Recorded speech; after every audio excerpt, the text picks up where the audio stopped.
Hey Kickstarter, welcome to the Neverlands Legacy playthrough video. We're here at Origins Game Fair in our hotel, super late at night. We've got Aaron over here, we've got a guy named Quinton. Oh, I'm sorry. We've got the rest of our team, Sleepy John over here. I'm Cameron. Drew. This is Drew. Oh, sorry. He's from Norse Factory. He makes all of our sweet metal dice and components, and he's going to talk a bit about the dice we're going to have for Neverlands. So what we're going to be doing for Neverlands is we're going to be using our antique gold dice with the blue imprint to make the Stones of Chance dice with the Stones of Chance logos on them. They're all going to be with the blue imprint, and they kind of have a nice little roll and thickness to them and heft to them. Gives a nice bounce and sound to it when you roll them. I like it. So we're going to do a quick rundown of the components and how the game works, and then Josh and Nat, as Peter Pan and Tinkerbell, are going to run through their first turns on going into this pirate ship to rescue their friends. All right, so we have to... Yes. Oh, John and Michael Darling. All right. So our objective is to find the hostages who are in the search deck somewhere, bring them to the top deck of the ship, and fly them back to the island to safety. And on my turn, the first thing I'm going to do is make a morale check in case I've suffered any despair.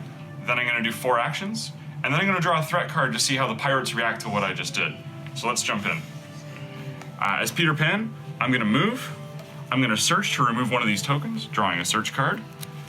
I found a sleeping pirate. That's not very good. So I immediately have to add a red pirate to my space. Thanks, Nat. And because a pirate got added to my space, I gain a despair. That means that on my next turn, I'm going to have to roll a Stone of Chance, and one of my actions is going to be chosen for me by the dice. So, move, search. I'm going to use Peter Pan's ability to taunt. That's going to allow me to pull a pirate from an adjacent space towards me. And then I'm going to use Peter Pan's ability to attack and get 2 pirates all at the same time. And that's going to be the end of my turn. I got to draw a threat. I got red. There are no red pirates on my deck, so they don't activate. But there's a red pirate in the mid deck who will. And because he has got a search token on his deck, he's going to travel this way towards it. They're going to start milling the search deck to look for the hostages as well, which is going to accelerate our time on the game. After that, we add a search and pirate to the foredeck, and a pirate in the crow's nest, and they're the same color as the threat. Alright, so 1 pirate spawned on me, so I gain a despair token. So on my turn, I have to start by doing the morale check. So one of my actions is chosen for me. It's a boot, which means I have to move at least once. So what I'm going to do is I'm going to start by That taking... shouldn't be a problem. Yeah, not at all. I'm going to take down this pirate. He's in my way, and I don't like pirates. And then I'm going to remove this search token, and I'm going to go searching. So I have found pirate loot worth 2 coins. So this is going to jump on my character sheet here. I can exchange it for cool things at the island. I'm going to do my forced move action. And then that pirate's looking ugly. I'm going to call him ugly and taunt him down to my square. He's in the crow's nest. It's a little different than the foredeck. So at the end of your turn, you're going to have to draw another threat. Because at the end of every player turn, threat happens. We get blue this time. This blue pirate, He's the only one. he's going to take up this search token. He's busy looking for the Lost Boys too. He didn't find the Lost Boy. He found another sleeping pirate. They don't bother waking each other up. It's cool. They let them sleep. However, every search card also adds more guys to the ship. So the bow gets another search token, and the gun deck gets a blue pirate and a search.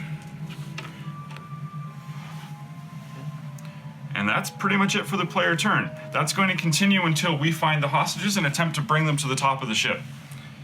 We have these awesome art tokens. Done by the same gentleman, Josh Dirksen, Yeah, and man. the pirate boat artwork, and you can really see the resemblance in the style.